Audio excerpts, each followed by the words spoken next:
the recording on. And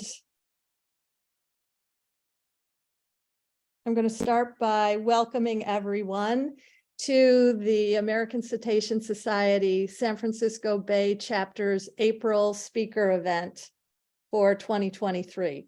And I'm Susan Hopp, board member in charge of our speaker program. And for anyone that's new to the American Cetacean Society, we are a chapter within a national organization that is actually the oldest nonprofit dedicated to the protection of whales, dolphins, porpoises, and their habitat. And we do this through education, community engagement, and awarding grants toward marine research. We appreciate your donations in support of our mission. They fund our research grants to scientists and support our expenses around these monthly talks. Feel free to donate on our site, our website too. It's very, very easy. Again, thank you so much. So we are recording this session, and please put your questions in the Q&A. That's better than the chat. And after the presentation, I'll do my best to get to them. So the idea for tonight's talk actually sprouted last December. I was lucky enough to see the world premiere of a really remarkable film, The Lost Salmon. It was really a wondrous experience. And besides being mesmerized by the beauty captured in this film, I was just blown away by all that I learned, including about the connectedness of salmon, orcas, river, and ocean health. And this led me to reach out to tonight's speakers. So it's just a thrill to have scientist, Dr. Deboarah Giles, and filmmaker, the extraordinary filmmaker of Lost Salmon, Shane Anderson, with us tonight. Their talk is titled, "What Feces Can Tell Us About the Health of the Endangered Southern Resident Killer Whales." So let me start by introducing Dr. Deboarah Giles, who goes by Giles. Giles is one of the world's leading experts on the southern resident killer whales. She began studying them as a research assistant in 2005, then continued as the subject of her graduate studies and throughout her PhD work at UC Davis. Today, with a professional career dedicated to the southern resident killer whales, Giles is one of a few scientists who have focused almost exclusively on this iconic population. Giles serves as the research director for Wild Orca, monitoring the southern resident killer whale's health through non-invasive sampling with EBA, her highly trained scent detection dog. Giles collaborates with government scientists and other researchers to enhance understanding of the many impacts on these endangered whales from overfishing, pollution, and noise. She represents their interests with policymakers and is frequently interviewed by print and broadcast media as one of the principal voices calling for the recovery of these endangered orcas. And joining Giles is filmmaker Shane Anderson. Shane is a documentary filmmaker with a background in fisheries biology, focusing on socio-environmental stories, natural history, ecology, and salmon recovery. Since 2012, he has produced and directed 7 documentaries, including A River's Last Chance, Chehalis, A Watershed Moment, The Lost Salmon, and Covenant of the Salmon People. He has produced many shorts, including Guardians of the River, which received the EarthX Impact Award, and Bring the Salmon Home from last year was a Jackson Media Award finalist. Shane's films have been supported by Redford Center and Patagonia. His work has been featured on Netflix, PBS, BBC, Seeker, Outside Magazine, and in dozens of impact campaigns and educational institutions. Shane's passion for film began as a professional downhill skier before working in Hollywood and then carving out a niche of storytelling in the American West. So thank you both so very much for being here, and take it away. Thank you so much for inviting us, Susan. I've never had an opportunity to speak to the ACS San Francisco chapter. Actually, I've only given a talk for ACS one time in San Diego, I think back in 2012, which was amazing to have an opportunity to meet so many people. And I cannot tell you how excited I am to have Shane here tonight too. I'm probably the biggest fan. He tells a story about he tells the story of the whales and their need for salmon in a way that I haven't been able to. And I'll just speak to you now that you're the only face on the screen, Shane. Really, truly, the impact that you're having with these films, I think, is massive. And when Susan contacted me and told me why she had contacted me, it was because of seeing some of the clips that you had filmed of us in the film. It just was a no-brainer to invite you. So thank you so much for carving out this time this evening to join me. I'm going to go ahead and share what's that? I said, thanks, Giles. I'm going to show a PowerPoint or speak to a PowerPoint fairly quickly. My idea in thinking about this talk and what would be the most engaging and I think the most fun, my idea was to do a very brief presentation. So what's normally a 50 slide presentation, I think it's down to 23, where I just go through the issues, kind of set the stage for what the problem is for the Southern residents. And then I'll kick it over to you, Shane, and you've done an amazing job taking a feature-length film and bringing that down into just 6 minutes. I really can't encourage people enough to find, and you can talk about where they can find access to the Lost Salmon. I encourage you to watch it. If you haven't seen it yet, watch it. And if you've seen it already, watch it again, and then let your friends and family know, because the film is incredibly powerful and very important. So I'll go ahead and share screen, hopefully.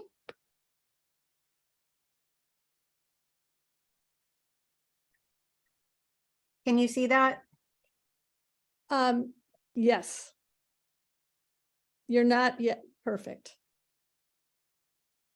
Can you see that taskbar in the way? Okay, it's moving up. Okay, great. So, and thank you for that nice introduction, Susan. As mentioned, I'm with Wild Orca. I'm the science and research director at the nonprofit Wild Orca. I'm also really proud to be a resident scientist at the Friday Harbor Labs, where I teach a class called Marine Mammals of the Salish Sea. And I am just thrilled to be a part of that organization and have an opportunity to educate students. I have 21 students this quarter for 10 weeks, and they're just amazing individuals. So the Wild Orca Southern Resident Killer Whale Health Monitoring Program is just that. We are trying to understand what's happening with these whales and then be able to provide that information to policymakers and the public. So my information is down there at the bottom. You'll be able to get that on the recording later as well. Please feel free to reach out if you have any questions or comments that we don't get to this evening. But the idea of this evening is this short presentation, a presentation by Shane, and then we're going to come back together and answer questions, have a dialogue really this evening, answering questions and furthering this conversation. Maybe I can get, okay, there we go. So I love this quote. My director, Michael Hayes, found this quote, and it's so true. It is that, whoop, I'm trying to move my little picture here. Okay. The way to get started is to quit talking and begin doing. I do feel that we as a race as a human race fall into the quagmire sometimes of talking too much and doing too little action. And so just a reminder that even, Walt Disney had this idea, and I really try and live by this. So our mission, simply stated, is to translate science into action to save the southern resident killer whales from extinction. And what we mean by that is we have this three-pronged approach to saving the southern residents from extinction. The first part of it is the conservation research. So that's the actual on the water research where we utilize a scent detection dog. I'll talk more about that in a minute. But we non-invasively collect fecal samples from the marine realm of southern resident killer whales and other cetaceans that occur in the Salish Sea. We collect that information or collect that data, the sample off the water, and send it to our lab, which is the San Diego Zoo Wildlife Alliance. And it's the arm of the Wildlife Alliance that is responsible for the recovery of the California condor, black-footed ferret, among other species. And so they're experts in coupling really reproductive success or failure with environmental toxicants. And when I say environmental toxicants, I'm using that term that is widely used in the public, but really what we should be saying is human-caused toxicants. So chemicals, pollutants in the water, making their way up the food chain and impacting animals' ability to reproduce. So that's the conservation research. The other arm, the next arm, is our strategic advocacy. And what that means is we take science, not only our own research, but other research papers that have come out, and we take that information and reformulate it in a way that's very readily accessible by the general public and policymakers. Sometimes these papers can be 20, 30, 40 pages long. There's a lot of statistics and modeling and things like that that people can get lost in the weeds in. And so we take that, my colleague, Ali Barrett, takes those and together as a team, we translate those findings into language that anybody can understand. And then we take that, and then on our website, in our action guide, we provide opportunities for the public and specific actions that the public can take to become involved and advocate for the southern residents' recovery. And that takes on all kinds of different roles depending on what threat we're talking about, what the paper was about. I'll get into that just a little bit in a minute. And then lastly, policy engagement. So, as a conservation biologist, I'm a trained conservation biologist, and one of the tenets of conservation biology is that we really, as practitioners of that discipline, we are by definition studying a species that is in peril, that's in a crisis situation. And Michael Soule, who founded the discipline of conservation biology, really pressed upon practitioners to engage with policy in a way that puts the science into the hands of policymakers. So his philosophy, and something that I wholeheartedly embrace, is that as a researcher who is studying an incredibly endangered population, I don't have the luxury of just doing science for science sake. I have to be doing science that I'm translating and putting in the hands of policymakers so that they understand and have access to the most available science, the most real-time data possible. And so those are our three pillars: conservation research, strategic advocacy, and policy engagement. So then on to the whales themselves. We in Washington State are lucky to have at least, theoretically, access to 3 different ecotypes of killer whales. So worldwide, we'll talk about this a little bit. I think it's in the clip that Shane cut out, but worldwide, there's just one species, Orcinus orca, of killer whale. But really, there are at least 10 and probably many more ecotypes of killer whales that occur in small populations throughout the world. And we in Washington State have access to and can see the so-called resident fish-eating killer whales, the transient or Biggs killer whales, also really probably more aptly called mammal-eating killer whales, and then the offshore killer whales, which are a really interesting group of animals that people don't know a huge amount about. We do know that they eat sharks, and we now more recently from colleagues at NOAA have documented them eating fish occasionally, but really they're shark specialists. So we're focusing mostly our research, Wild Orca's research, is on the southern resident killer whales. This is an insular population of insulated population of killer whales. They do not outmigrate. They do not breed outside of their clan. There's one clan called J Clan that are held together by their ancestry and so things like social dialect, culture, things like that. So within J clan, there's 3 pods, J pod, K pod, and L pod. And sadly, today we only have 73 of these individuals. We can talk more about why that is and what we need to do about that later, but I'm just going to press on here.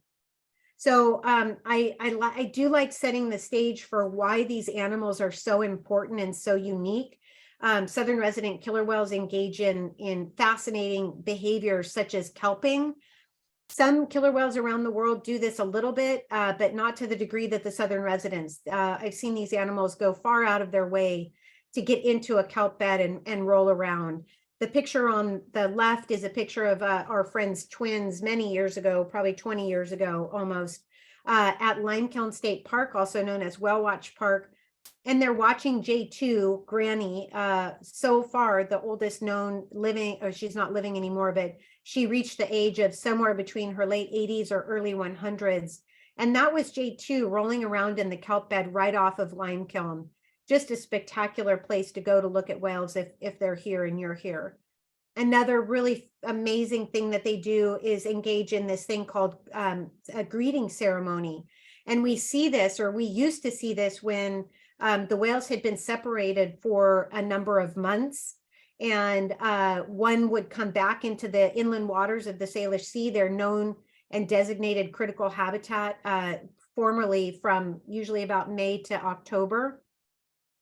And then when a second group would come in, they would do this thing where they would line up. And I don't know if you can see my cursor, but there's a line of killer whales in one pod, essentially touching each other peck to peck like this, facing off against another pod that's back here with this smooth lens of water in between.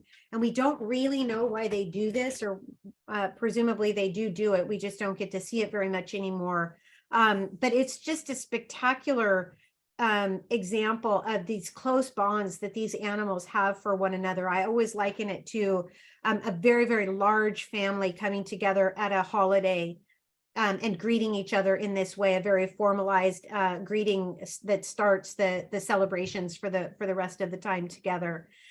We don't know what the social cue is that would break this very quiet and choreographed behavior, but suddenly something happens and all the whales just go crazy and roll around on each other and just spend the rest of the afternoon usually just engaged in a lot of tactile social behavior. We don't get to see this anymore in the inland waters because there's not enough fish here to bring two groups together very regularly. We've seen it, I think, twice in the last 4 years.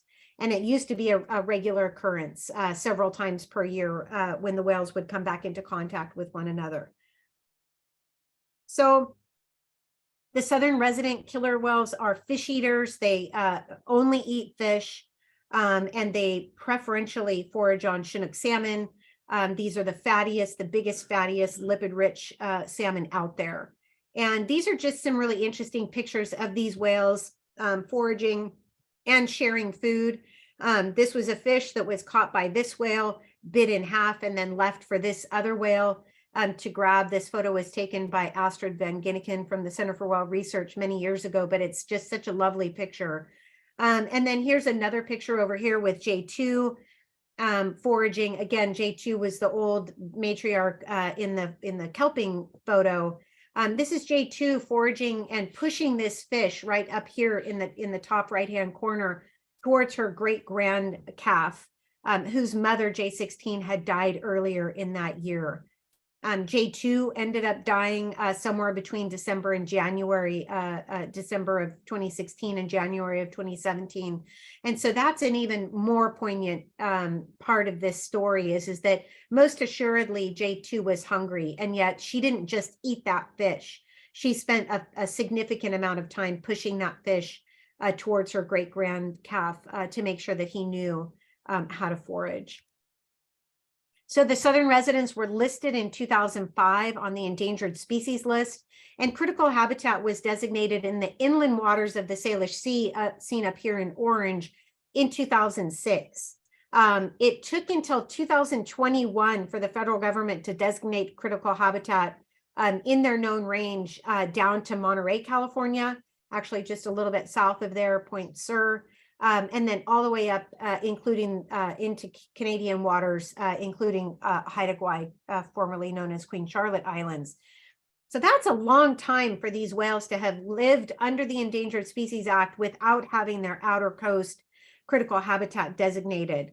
Again, this is policy related, politics related, a lot of interesting information and history going into that.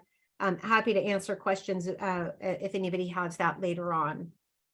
So when the whales were listed in 2005, amongst a number of other things, 3 percolated to the top as being the biggest threats to the recovery of this population of animals. I will mention that when they were listed in 2005, there were 88 individual southern resident killer whales. Now we only have 73, so we're going the wrong way.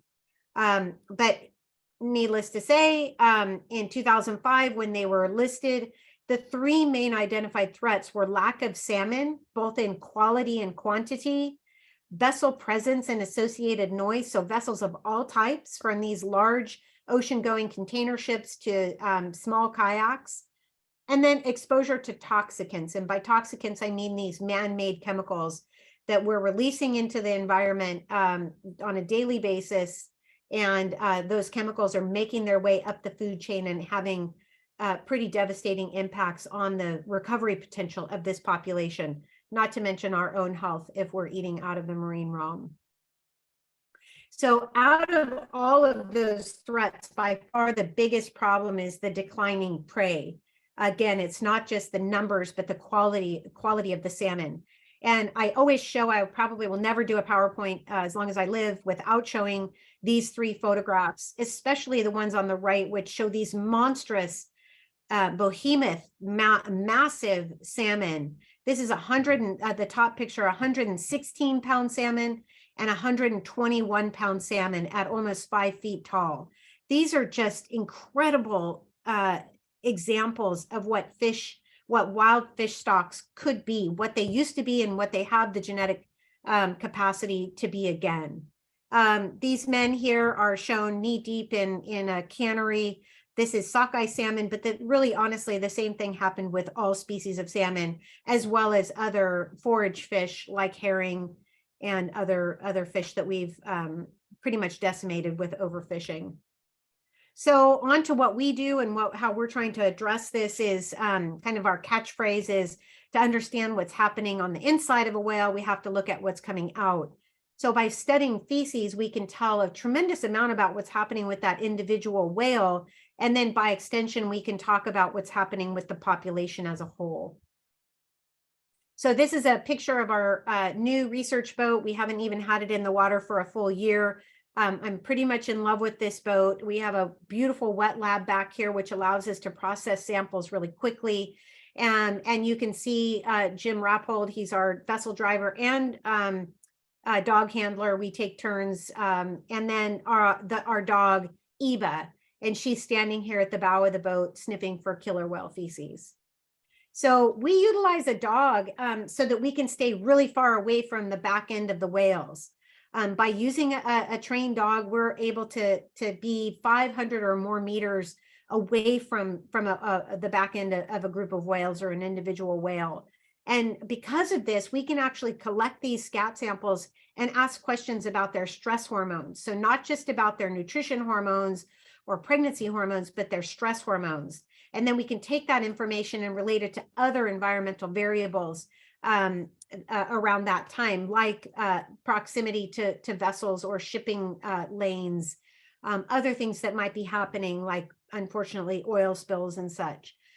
So I really am a huge fan of this way of collecting this data because we're able to do it non-invasively and not stress the whales out. So everybody always wants to know what feces look like. These are beautiful pictures of this. These all were taken many years ago, more than a decade ago now, when we used to see on a regular basis these really, really large, fatty, rich samples that would float to the surface. Now we sometimes find just little bits and pieces like what's hanging off here at the end or this little bit down here. as long as we have about a mil, I don't know how to relate that, but maybe the size of a small pencil eraser, as long as we can collect that much, we can still tell a tremendous amount about what's happening with regard to that whale's health. So these are some of the things that we're looking at. We're looking at, of course, we know what species it is because we're near them and, you know, within a half mile of them, and we're targeting them to try and get their fecal samples. We can tell the individual ID of the whale that pooped that out. So whether or not it's a male or a female, if it's a female, we can tell how pregnant she is, if she's pregnant and how pregnant, again, stress hormone levels, nutrition levels, disease, parasites, gut microbiome, and all manner of different persistent organic pollutants that are occurring in the food web. So these are the toxicants, the exposure to toxicants that was listed as one of the 3 main identified threats. So quite honestly, I feel like this is probably just scratching the surface of the information that we can get by analyzing fecal samples, but these are the ones that are on, you know, in the hopper right now. So I think probably most startling finding was that 69% of the females in this population who are getting pregnant are not able to bring their calf to term. Either the calf is spontaneously miscarried or it is born and dies right away, such as what we saw with J35 back in 2008 when she gave birth to a female calf who died within probably minutes of her first breaths. And then J35 commenced to carry that dead calf around for 17 days. You know, with a population of animals that is not growing, this is the explanation as to why it's not growing. We have almost no recruitment into this population. For a population this size, we should be having 6 to 8 pregnancies per year where the females are giving birth to calves that are living long enough to go on and reproduce on their own. And that is just not the case. Also, we see when they're not getting enough to eat, we end up seeing the amplification of the toxicants because they're metabolizing their fat stores, releasing those toxicants into their bloodstream. And then it just causes a cascade of negative of impacts, such as they're immune compromised, they have harder trouble foraging efficiently, really just any number of things. And we can have a direct proxy or direct example of what that must feel like, because people, you know, we have studies of people going through detox situations, and that's essentially what the whales are finding themselves in, the situation they're finding themselves in, because they're in a constant state of hunger. Again, we see that when the whales are not getting enough to eat, we see a spike in stress hormones related to vessels. So when the whales are getting enough to eat, we don't see that. So another reason to make sure that there's enough food out there, ideally wild Chinook salmon for these whales to find. So just wrapping up my slideshow here, I did want to give a plug to a new paper that we've, it's in review right now. I co-authored a paper with 19 other authors documenting a really unique situation in which the fish-eating southern resident killer whales actively participate in what a phrase I made up called phocenicide. Phocina is the family name of harbor porpoise. So, or just porpoise. Phocenicide is the killing of porpoise by fish-eating killer whales. And again, that paper is in review. It's really interesting. We don't know why they do it. There's no evidence that they've taken a bite out of any of them. Many of us are holding out hope that some young animal is just going to take a bite and then ask for forgiveness from mom later. Because as it is, they eat what mom teaches them to eat, and they eat where mom teaches them to eat. But then this behavior is in the population as well. It has been documented back since the mid-70s when this population became heavily studied, or started to be studied, I should say. So it's really interesting, and you know, your guess is really as good as mine as to why they do this. But in summary, you know, Wild Orca, we at Wild Orca, and many people also, many of them on this call, I recognize several names. Thank you for joining us tonight. Believe that these whales have intrinsic value. separate from what humans can gain from them. Again, this idea of intrinsic value is one of the main tenets of the discipline of conservation biology, as set up by Dr. Michael Soule. They have a right to be here. This is an incredibly ancient tribe of individuals. I always think of them as the original harvesters of Pacific salmon. They co-evolved with salmon over hundreds of thousands of years. And just really in the blink of an eye, we humans in the last 175 years, we've pretty much done everything possible to make it so that this population can't recover. The good news there is that we have time still to turn back some of our bad mistakes and rectify some of the situations in where we find ourselves right now. And these whales as individuals deserve that. And so I'm here to hopefully recruit you into being a Southern resident killer whale fan like I am. And there's lots of different ways to learn about how you can get involved. And one of the ways is wildorca.org/act. And thank you to my amazing team. Absolutely could not do this without the support of the people on the team and our local volunteers and interns. So I am going to leave it there and kick it over to you, Shane. All right, all right.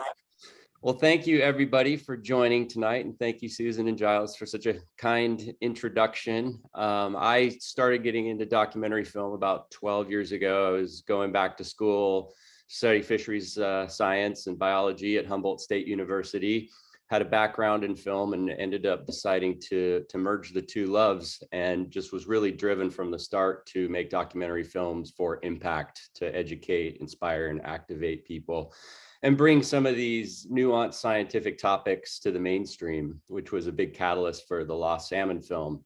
And the Lost Salmon is about the plight of the spring Chinook salmon, arguably the most revered of all Pacific salmon and the most endangered. We've already extirpated many unique genetic populations all over the West Coast over the last 150 years, and what remains hangs by a thread.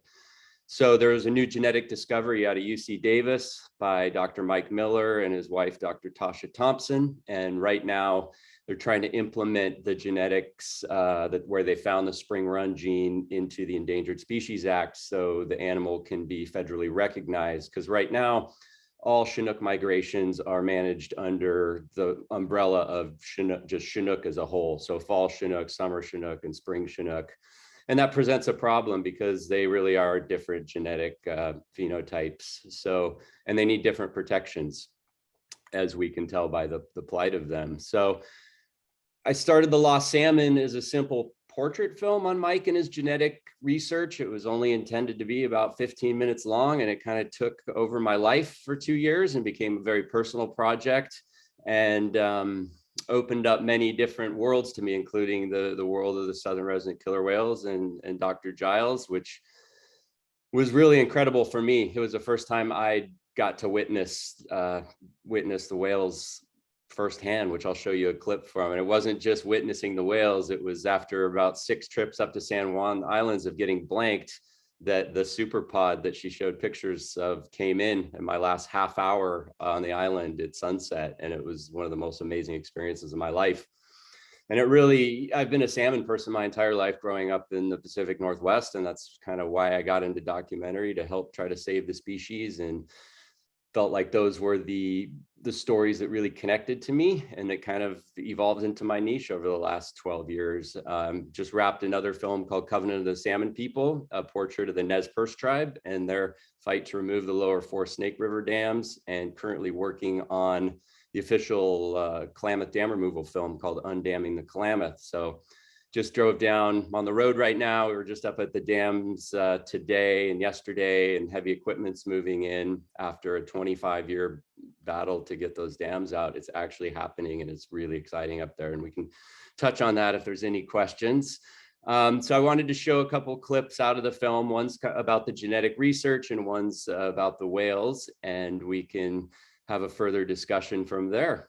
Let me try to do a screen share here.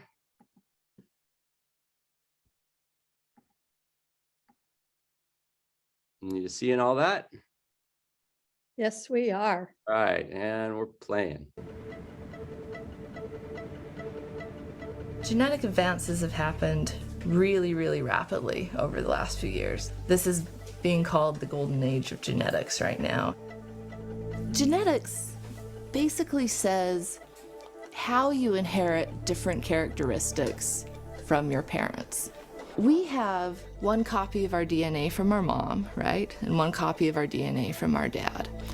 And salmon are exactly the same.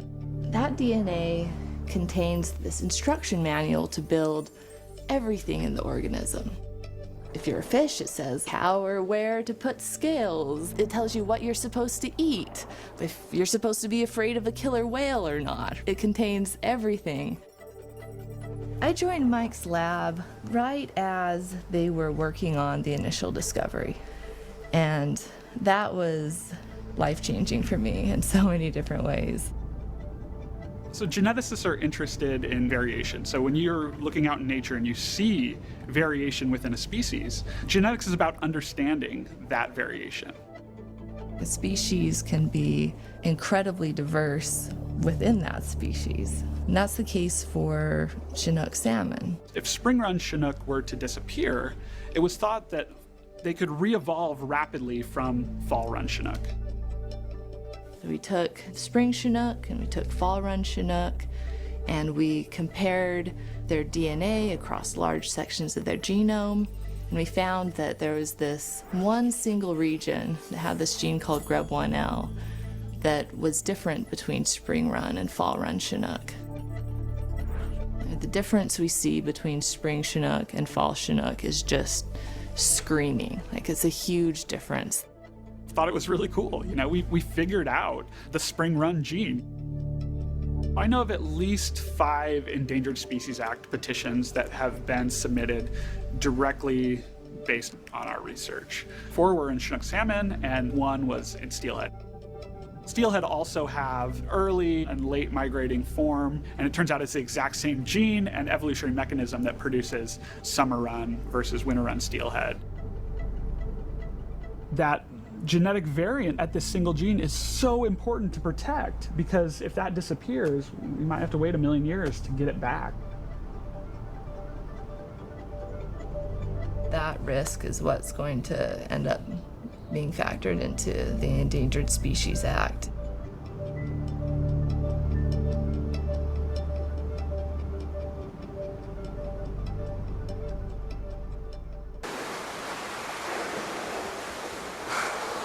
The whale's fate is very closely intertwined with the fate of Pacific salmon. There's a saying that says, "No fish, no blackfish."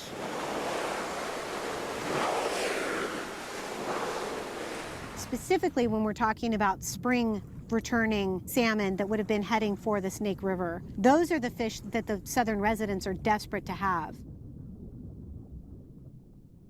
Killer whales worldwide are considered one species. They're all Orcinus orca, just like humans are all Homo sapiens. But the fact of the matter is that there are different subgroups of killer whales that are distinct, and the southern residents are one of those groups of whales. They don't outbreed from their distinct population segment. They have not had a common mating with another population of killer whales for 700,000 years. I fell in love with these animals more than 3 decades ago. I just feel a deep responsibility to try and recover them because they're amazing animals, and because on a personal level, I've come to know them as individuals.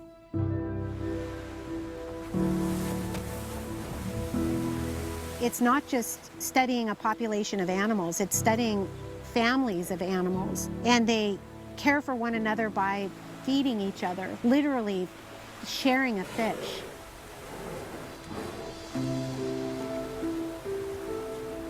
Southern resident killer whales co-evolved with Pacific salmon. 95% plus of their diet is made up of Chinook salmon. There is clear evidence from our research that those spring salmon are the most important for the whales. Those fish make sense for the whales. They're the biggest fish, they're the fattiest fish, they're the oldest fish. And as the salmon decline, so do the whales.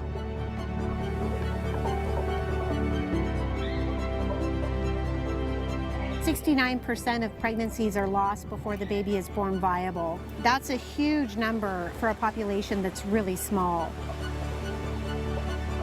When we're talking about 72 animals, each needing to eat on average 350 pounds of salmon per day, that's a lot of poundage of salmon, and it's not out there where the whales need to find it when they need to find it.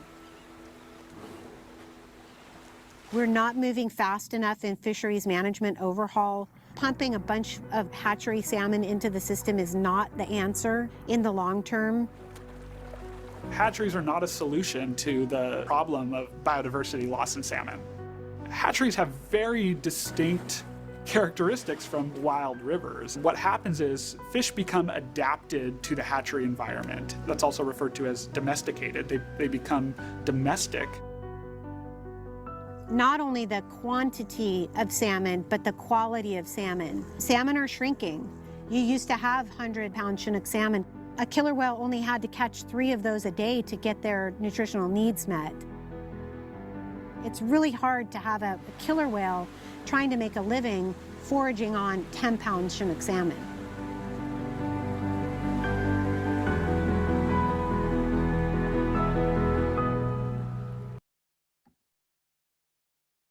All right, just a little clip there. And the Lost Salmon is currently available to stream for free on the PBS Passport app, if you have that.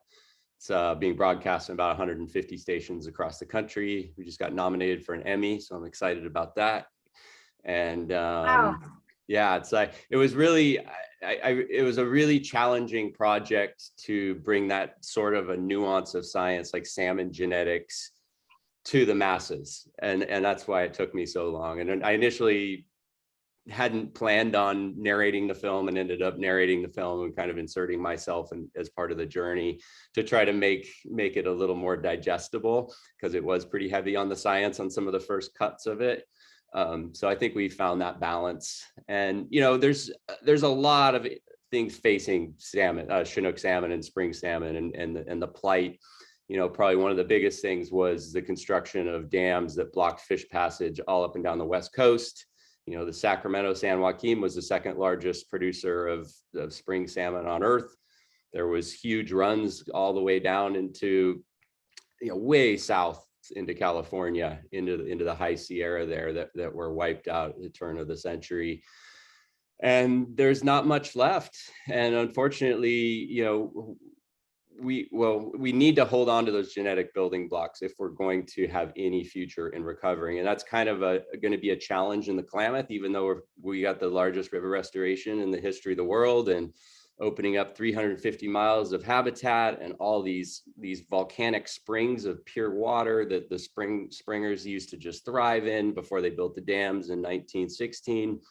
But we lost that genetic marker. There's still a lot of fall Chinook in the Klamath River, and we're expecting them to recolonize the upper basin quickly. And there's still some hybrid fish in the Shasta system that have some of that allele left. So we're hoping that, you know, some of those can re-express the genetics as soon as all that new habitat's open. But it will be a challenge, and it will be an interesting situation to follow how that recovery will happen. I'm sure they'll have to use some kind of propagation techniques, bringing in some genetics from other stocks, and kind of a big experiment to how we're going to get those. So the best thing to do is not lose them in the first place. And we're at risk of losing them in some of the most pristine rivers left on the West Coast, like in the Olympic Peninsula and the Queets River. The Quinault River had 50 salmon back last year, they counted, and it's in the Olympic National Park. So perfect habitat, no dams. But one of the other big contributing factors is that a lot of these fish are getting picked off in the high seas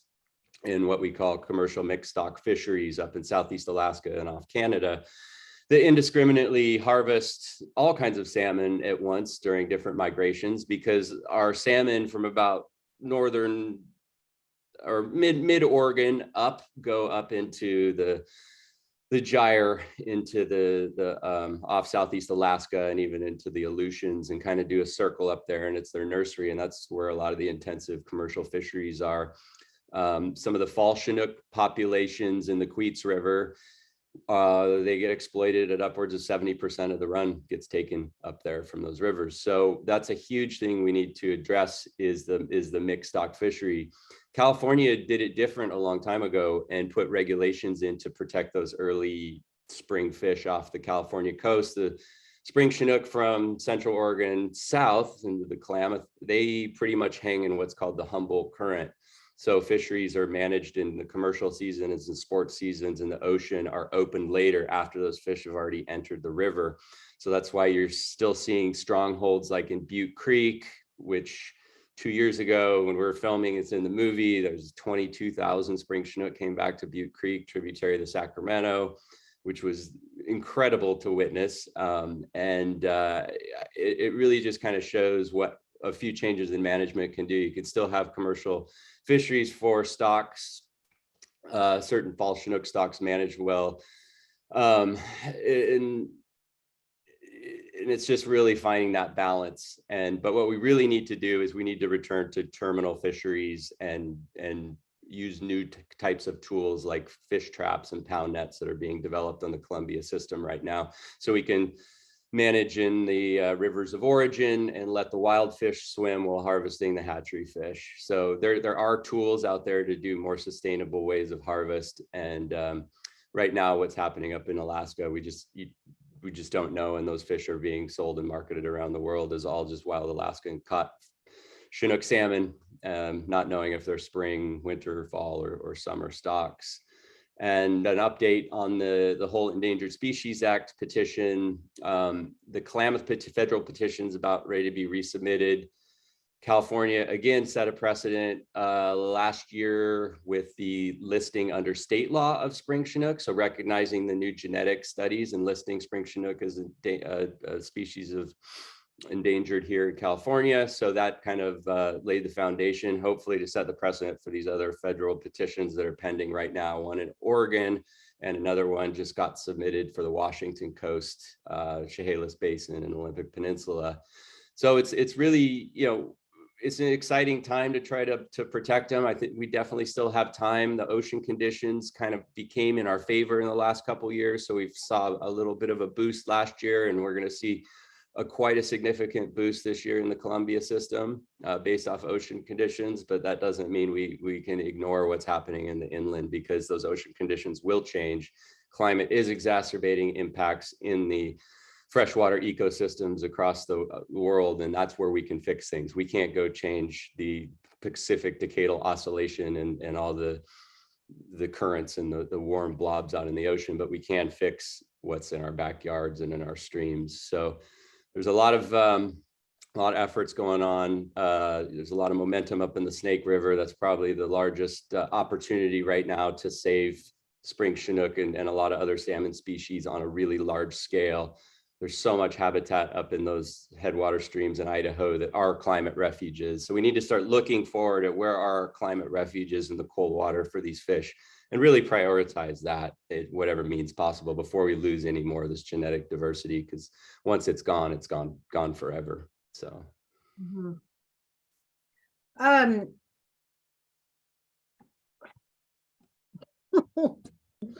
Thank you for all of that. I just want to go back and listen to that many, many times. You nailed it on the head when you talked about so many of the fish, especially that the southern residents are reliant on, do come out of their natal river and, hang a right and go up to Alaska. And then they spend their kind of rearing time, if they're lucky to not be caught in a mixed stock fishery, they spend their rearing time in Alaska. And then, they are harvested and they are sold as Alaskan caught wild Chinook salmon, which is, kind of technically accurate because they were caught in Alaska. But, from what I understand, 97% of salmon caught in Alaska that get that stamp on the outside of the package are not from Alaska. They're from BC, Canada, Washington, and Oregon. And so the consumer, it's no wonder that these stocks are declining, because even as a conscientious consumer, we're told to buy wild caught Alaskan salmon, and that's supposed to be a great thing. But when only 3% of the salmon caught in Alaska are native to Alaska, how is that possible? And what do we do about that? Yeah, and I think the other issue that I wanted to touch on was the size of salmon that kind of ended with the piece of you, Giles. And you all saw those pictures of those 100-pound fish. I mean, now the average is 10 to 15-pound salmon. I mean, that's the average across the West. And part of the issue with those mixed stock fisheries is they're doing laps in the nursery, so the fish aren't having those 4-year cycle. The chances of being able to survive 4 years in the nursery greatly gets diminished, when you got 4 fishing seasons around the year up there. So that's a huge problem too, is the loss of size. And not just, and it's a trophic cascade, it's an indirect effect, and it's the whales are at the top of that, but it's also all the marine derived nutrients that come inland from the size and the biomass that used to fuel the entire ecosystem here on the West. So it's not just a numbers game. We need to be really working at recovering size of species and the genetic loss of diversity of size too, and protecting those bigger fish as much as possible. Right. And so then that really ties in nicely with what you were talking about with regard to how and where we're fishing. Doing at the river mouth or in the river with these other sorts of what are called terminal fisheries with, really it's old technology. It's what tribes used to use to catch fish, selective harvesting with 100% of harvest of hatchery fish, allowing the wild stocks to go without even having to touch them with some of this technology. I mean, really, that's, we need to be pushing for that. But if I'm not mistaken, right now in the state of Washington, it's actually illegal to fish in that way. Is that true? Yeah, so fish traps were outlawed in the 1930s in the Columbia system, all across the whole West Coast, because they were too effective at catching fish, because they indiscriminately just caught everything. And about 5 years ago, Wild Fish Conservancy up in Washington started redesigning it to implement those tools again, but in a much more passive way to be a selective fishery. So it's the same technology, but they've incorporated these passive live wells where the fish swim into these chambers, and there's video cameras, and you can literally tell by the dorsal fin whether it's a wild or a hatchery fish, and you can literally like press a button and let the wild fish go, and then just pull the hatchery fish out of the tank for harvest, because we want to harvest hatchery fish.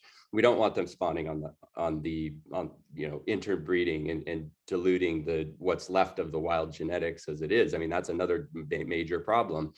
We've completely diluted the genetics of a lot of these last of these wild populations by the interbreeding of hatchery and wild fish. And hatchery fish become domesticated, they become less what we call fit.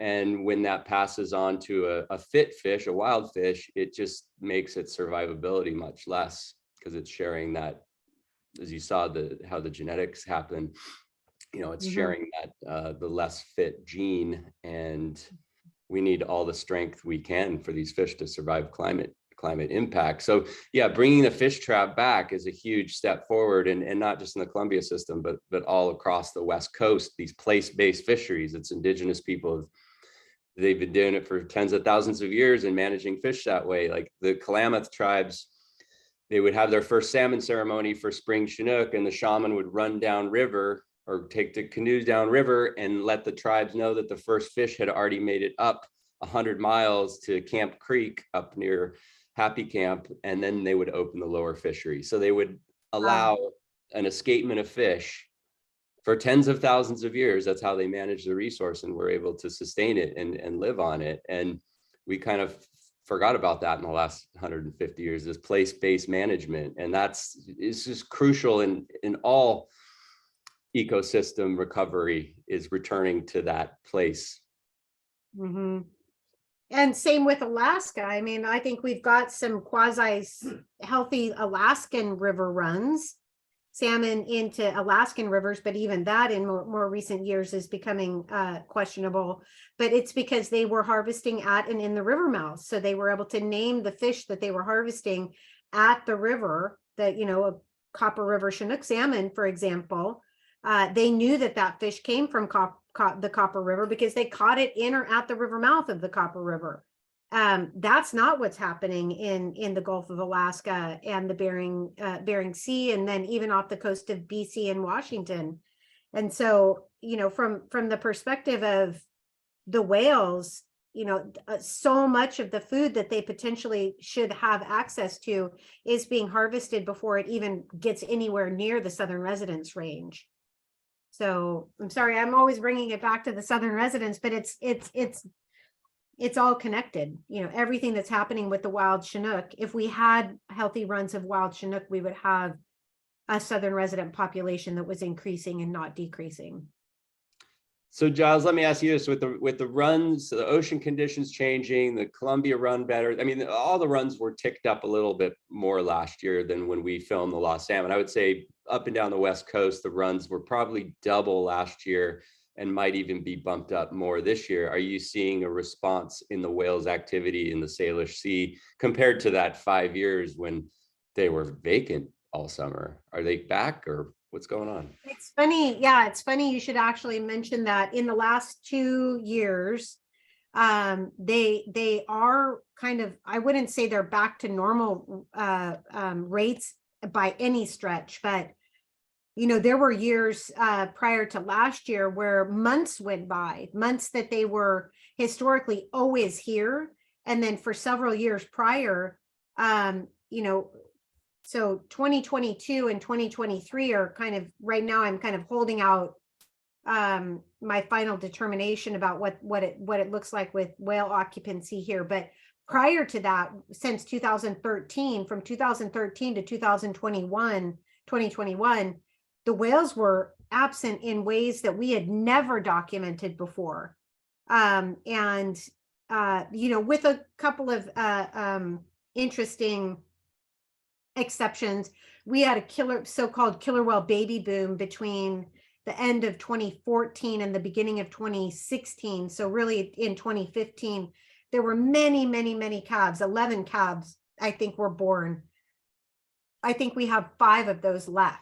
So, but what was different in that period, going back to 2013, the whales were not in the inland waters. They were out on the outer coast foraging, most probably off of Swiftsure Bank, about 20 miles west of the mouth of the Strait of Juan de Fuca, and then down at the Columbia Basin, down at the Columbia, picking off Chinook there.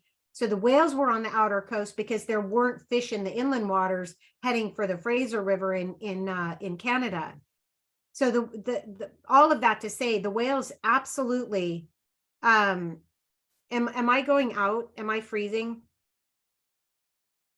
You just you just went out visually. Okay, because I just had this really ugly frozen face that I had, so I'm just gonna leave my video off for a second. So yeah, I mean, the bottom line, Shane, is that the whale's health and the population growth is directly correlated with coastwide Chinook salmon abundance. The higher the numbers, if we've got 3 million or more fish coming back coastwide throughout the southern residence range, we don't see these massive die-offs like we've been having in the killer whale population. And maybe you could touch on the K-pod and their migration to California and the Klamath mouth. And you touched in the movie later on, we didn't show the section on the Klamath, but the K-pod still circles the Klamath with that memory because they're such old animals. And when we were filming and did the snorkel survey on the Salmon River, which is a tributary of the Klamath, it's the last wild stronghold for spring Chinook. We only counted 85 that year that we filmed the Lost Salmon. Are those fish, is that pod going after, are they down there in the spring or fall, or if they change their migration patterns? Because the fall run's still tens of thousands. So mainly what we have is it come about middle of October into November. If K's and L's are here, which over the last couple of years, they haven't been spending as much time here in the inland waters. Those two pods historically have gone offshore of Washington and then down south, past the Columbia. They spend a disproportionate amount of time looping around the mouth of the Columbia River in the spring, but in the winter, in the late fall and early winter, and really into the spring, K's and L's can be seen all the way down in California. L pod is more known to go all the way down to Monterey, which is interesting. We did see K pod down there this year, but generally K pod is a little bit more north, say from Point Reyes up to the Oregon border. So Klamath River, Russian River, occasionally down past the San Francisco Bay. But yeah, those whales spend time looping around rivers that would have been historically important for them, rivers that would have had an abundant amount of fish for those whales at that time of year.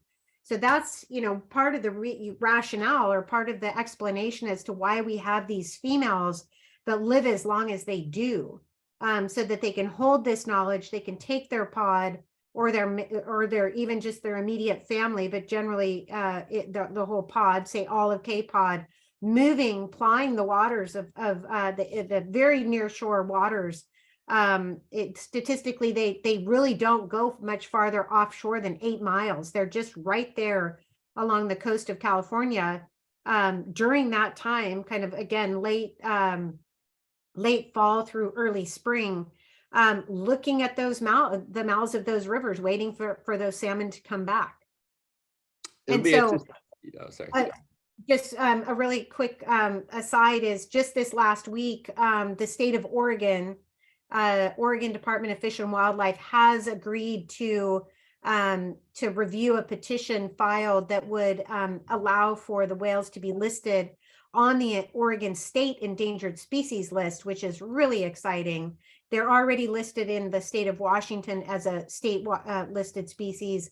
And of course, they're listed on the federal endangered species list. But I say that because one of the things that I always talk about is that, kind of Washingtonians think about the southern residents as being their southern resident killer whales because they used to come here religiously between May and October. But it's not true. I mean, that was part of the year. The other part of the year, they were in Oregon and in California, all the way down to Monterey. And so it is important for those other two states to recognize that the needs of the whales and the needs of the salmon that call those states home. It'll be interesting this year to see what their migration south is with, since the Chinook fishery off California has essentially collapsed this year with the closure of the commercial and the sport. And both those closures are based off the Klamath River stock. The Klamath is the indicator stock that opens and closes fisheries up and down California. And one of the big impacts of those dams, and one of the reasons it's so important for them to be removed, is they've exacerbated fish disease that is killing the Ceratonova shasta that kills the juvenile Chinook. And it's caused by this host called this polychaete worm. And because we've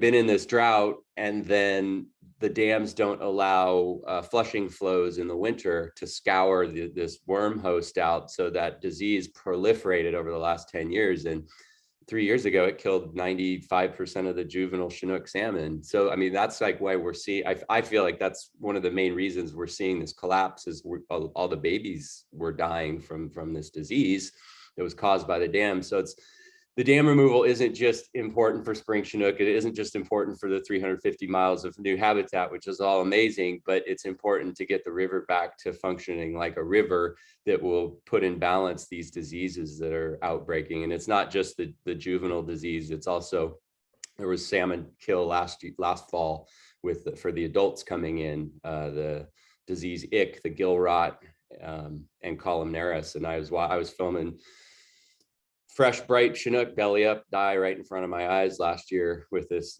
disease. So it's just so important that we get these rivers free flowing and acting normal, so that in the wintertime we can have these big flows that will flush out those hosts and just restore the balance of the whole ecosystem.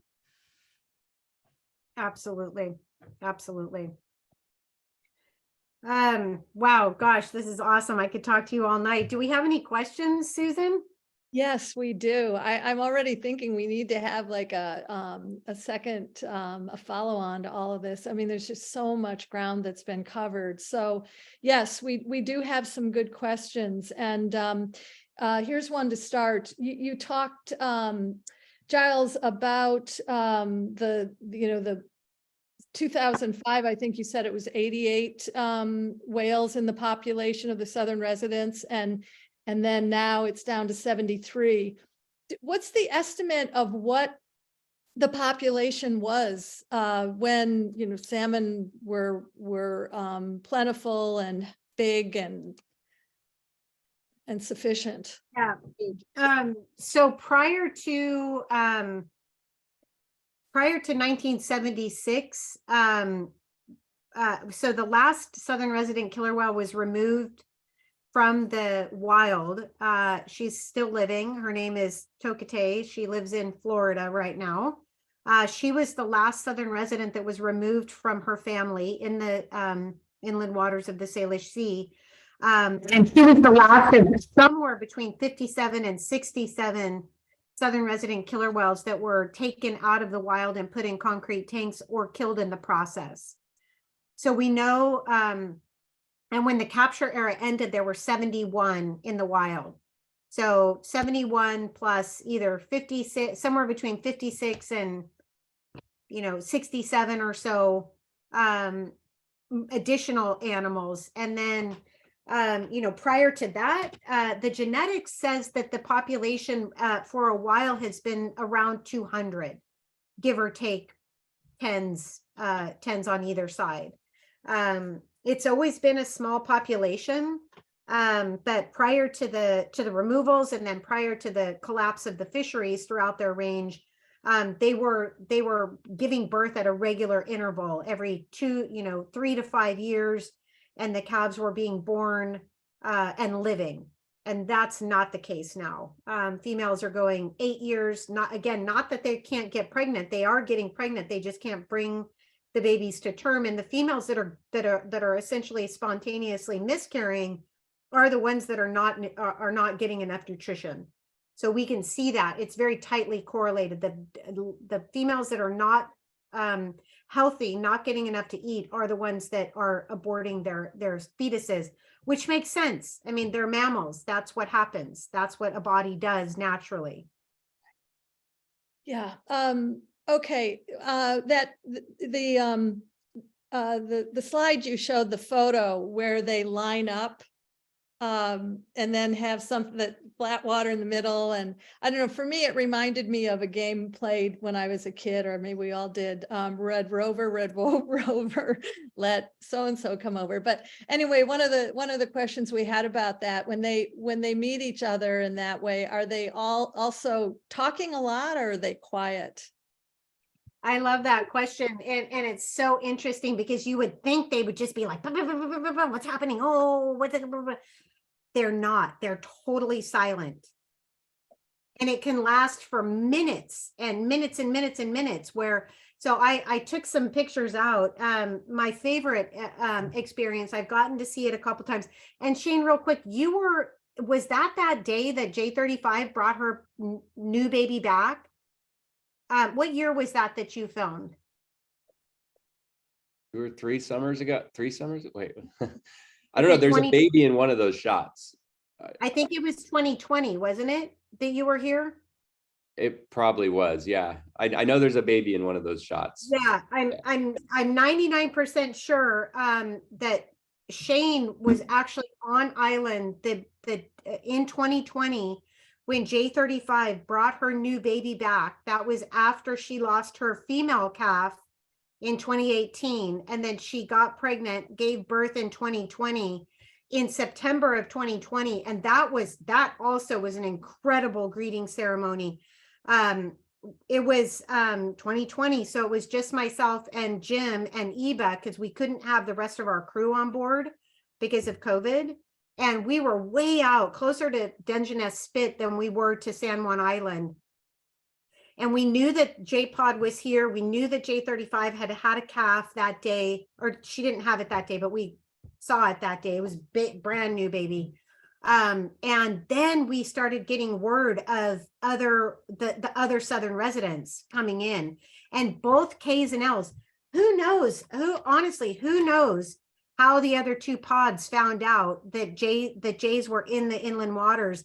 And suddenly there were whales coming from the Strait of Juan de Fuca, both groups coming with J-Pod, and there was just this massive super pod. And it was, I have film of it where our dog Eva is just like, what on earth is happening?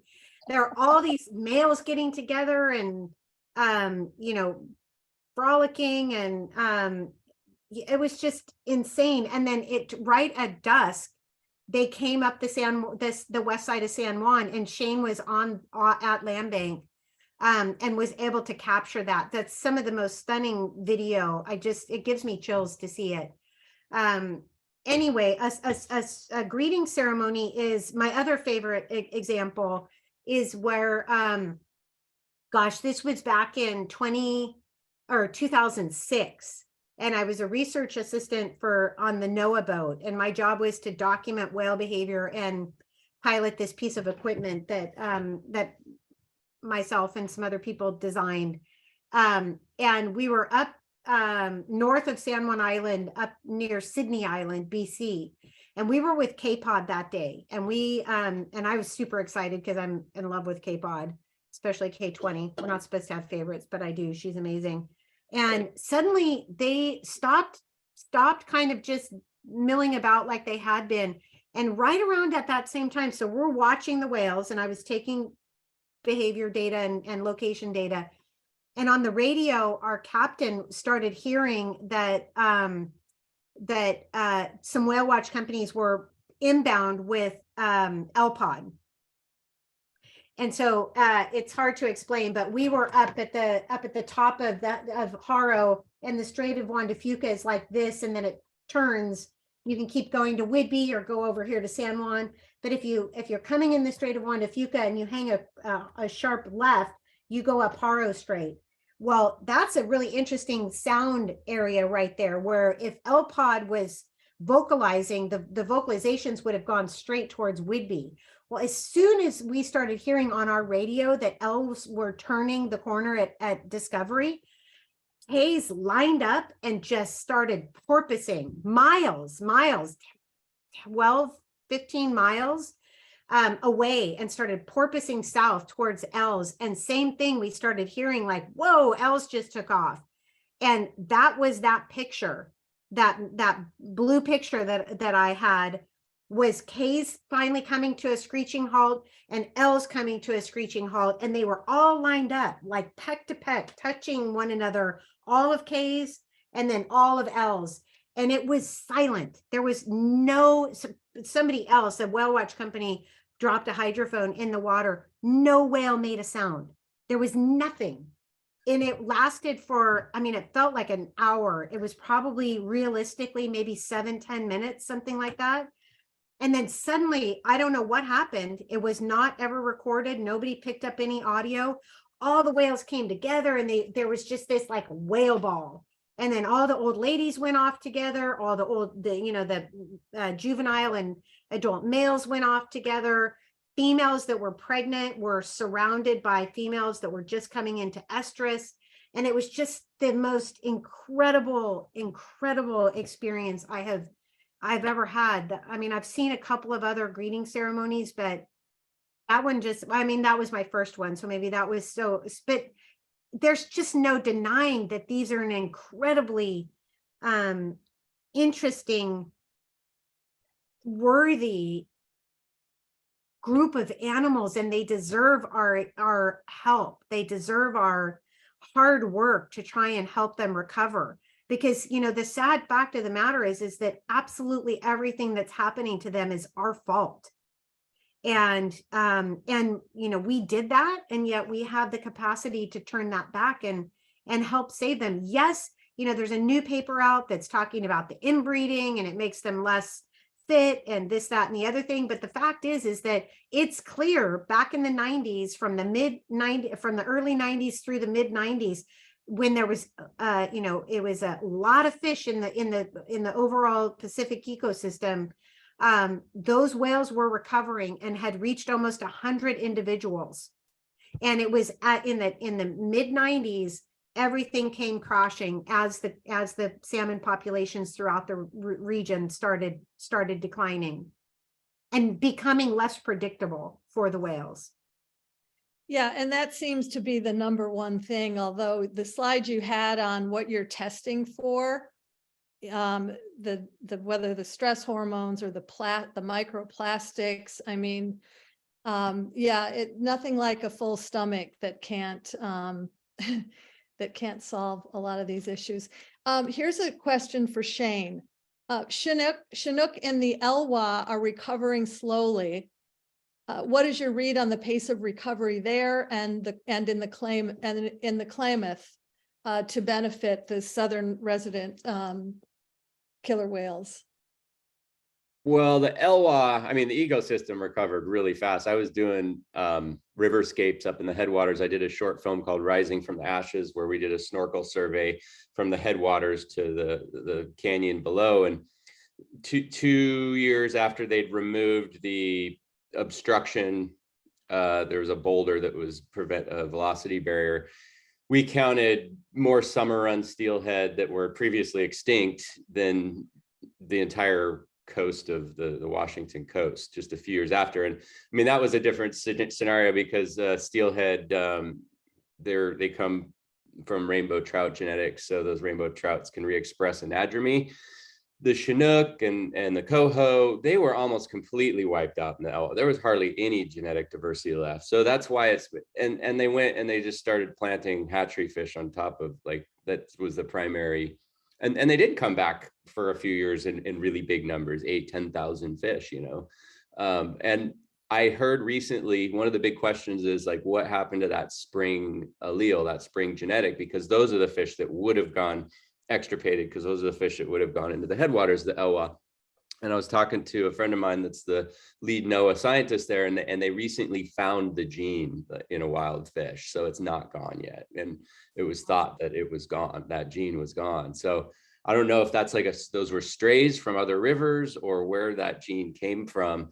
But as far as the Klamath system goes, I feel like it's got a much bigger building block of genetic diversity in the system that's able to respond. Elwha is a much shorter river. Elwha is like 50 miles and the Klamath's 350 miles to the top of the Sprague River.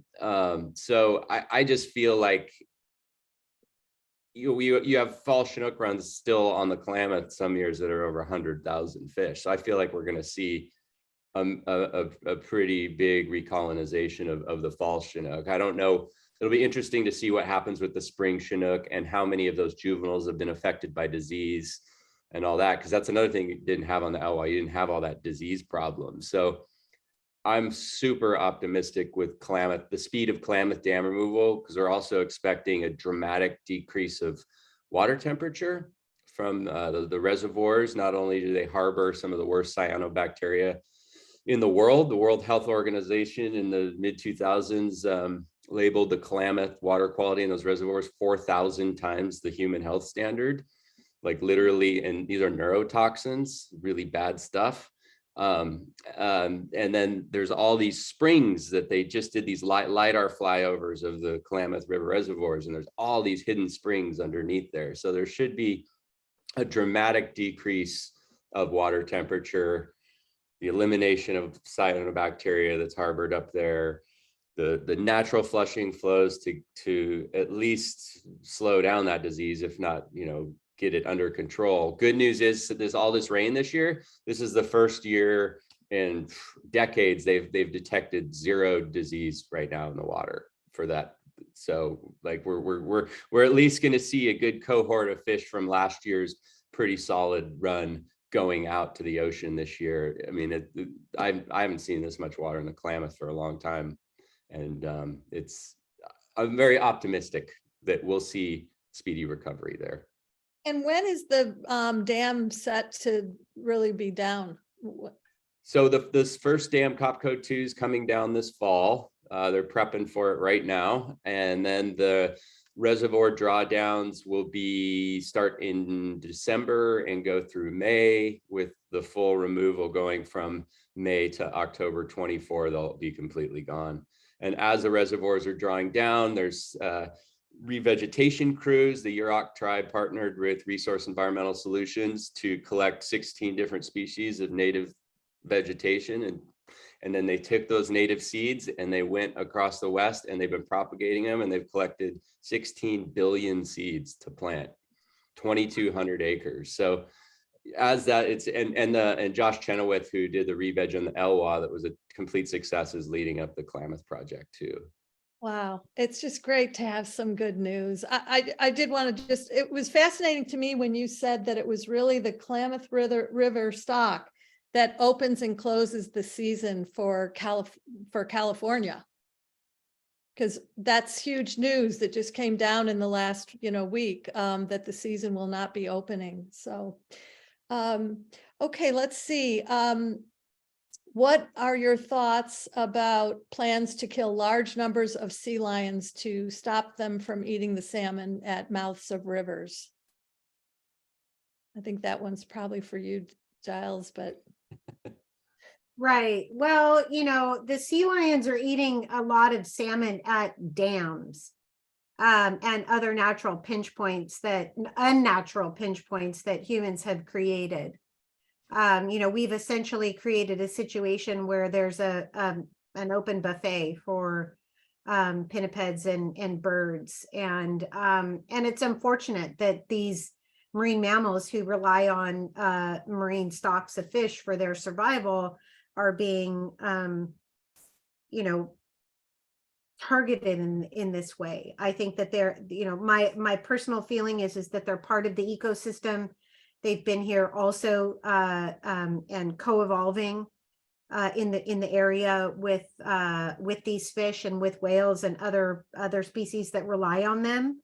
And I do think that it's a problem when we have these man-made structures that essentially act as a dinner bell for them. I think that I'd like to continue to explore alternatives to lethal killing of anything. I mean, that's just my personal philosophy about life, and I feel that we've created a lot of the problems that we see, and so I think it's incumbent upon us to try and do everything we can before just wholesale slaughter of other species, because they happen to be going after the same things that we want to eat. Yeah, I could just add on to that. Like it's just another indicator of how out of balance our management has been, because the other problem is what's called the Pied Piper effect, when they release all these hatchery fish, billions of hatchery fish all at the same time. And these fish have been trained their whole life surface feeding. They travel at a different water column, and it's one of the main reasons, like the Caspian tern and the cormorant populations in the Columbia have exploded, because we've just basically provided this buffet. And the Pied Piper part is the wild fish kind of just get caught in this bait ball, essentially going out every year. So it's like we've created this artificial buffet where the wild fish would one of the things is there's different age classes and there's different migration timing, and they're really keyed into they're genetically keyed into each tributary that they're born with different times of migration. So when everything migrates at the same time, every animal in the world's going to figure that out, right? And that's a problem, that whole Pied Piper effect. Very good point. In fact, regarding hatcheries, I mean, do they play an important role? I mean, it sounds like that they also really do add some kinks into the natural system for sure. So what's your feeling on that? Well, it's difficult as far as wild fish recovery. It's not helping. This is where like social aspects kind of get involved with science a little bit, because in Columbia River systems, that was the mitigation for and California, all these dams that were built. It was the trade-off was, instead of putting fish ladders in, we'll have hatcheries. And so there's definitely, and the tribes have their treaty rights up in the Northwest based on that, and their food sovereignty issues. So it's like, it's a real complicated issue, but from a recovery standpoint, it's not helping. And I haven't seen any kind of conservation type hatchery for spring Chinook that's ever worked. It's primarily a human benefit as a mitigation measure for those dams. We had John Ambrose, who's involved in bringing back, or saving the salmon in the San Joaquin River area. And he said that really a decision was made when we made in California, we made these dams so high that they were kind of doomed, other than, the hatcheries became really critical. So hopefully it would be wonderful to see the Shasta Dam come down, for instance, or so we can wish. And in fact, this is a good segue to the next question. With all the data gathered about the health and the genetics of the whales and the salmon, how has that information, I know your scientists said that there have been definitely some positive results from the findings of the genetic codes. And just the question is, how receptive and responsive have the policymakers been in taking action? How would you describe that? Giles? Well, I think it's you and Mike's research on the salmon genetics, right? Yeah. So, sorry, I didn't hear. I had a clip in the audio on that. Oh, the question really is all that the research that's come out from the genetics. How has that really added momentum to policy action? Yeah, through the ESA, like I said, California set the precedent with acknowledging that genetics. The feds have been slowly, the first Klamath petition was several years ago and it got rejected. So they're on their, I think, third revision right now to resubmit. So it's definitely this genetic, using genetics to influence Endangered Species Act listing is a very controversial topic. And I think it's because if we list spring Chinook, if we do this genetic listing at that kind of a micro level, or other species, is it going to open the door for other species to be protected genetically, like different butterfly species or turtles, like that have these unique different genotypes and that are adapted to these local, and that's, I think, to me, that feels like kind of the root of the controversy, because traditional ecological knowledge with all the indigenous tribes up and down the West Coast in spring Chinook country, they have different names for the fish. They've always considered them different, and they've always had different importances in the culture. So there's this really great kind of combination right now of traditional ecological knowledge and Western science. And I feel like the Klamath Basin is ground zero for that. But even in the Washington petition, there's traditional knowledge included in that from the Chehalis tribe. And you start digging in here and you start reading the stories that go back just generations. So to me, that's the future of fisheries management, is combining those two. Yes, it seems like we're trying to listen a lot more to indigenous and tribal knowledge and wisdom. So, okay, I think we're going to wrap it up, but here's maybe the final question. Is there any science to support that the southern resident population can wait another 5, 10, or 15 years before breaching the Snake River dams that would give reasonable assurance of their survival? So I guess it's breaching, I'm assuming it's bringing the Snake River dams down, or yeah. I don't even think we need, quote, scientific evidence or support to show that these whales are not recovering. In fact, they're going the wrong way. Like I mentioned earlier, with this population the size that it is, even with a limited female, number of breeding age females, we should have a lot more calves being born and living every year, and we're just not. There's every reason to believe that if they had more access to fish in their usual and accustomed fishing grounds, their populations would increase. So the science is showing that we're losing them too fast, just our eyes are showing us that they're not growing fast enough. So those are the things that I think we really need to try and impress upon our elected officials to show them. I really do feel a shift in the fabric, whatever that Star Wars reference was, a shift in the power structure here. I feel that the potential to breach the 4 lower Snake River dams feels more real than, and I've only been involved in this since 2014, but I've studied the history of people calling for those dams to be breached, tribes even before they were put in. It feels like a shift in philosophy now. And so the public really does need to be educated and get engaged, especially in Oregon and Washington, just because that's how politics works. But honestly, people throughout the world that care about the recovery of these whales, become educated, learn how to comment to our elected officials, and make your voice be heard, because it does matter, and it really is the single biggest thing that we can do in an upper management scenario that's going to have the most impact on these whales that is there. The Klamath is important. The Columbia is, the Snake River is right up there as well. Great. Yes, we have to use our voices. So we did put in the chat wildorca.org/action.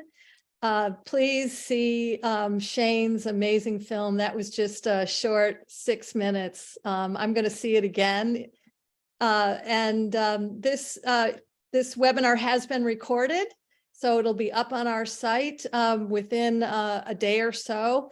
And I know we could just keep going, and I hope we'll have you back. And thank you both so very much for being here and being for the voices for these amazing species that we share our planet with. So thank you for again. having us. Yeah, thank you so much. Really appreciate the support and the conversation. Yeah, and have a great salmon conference up there in Crescent City. All right, I'm ending the recording now, and we'll end the webinar. Thank you.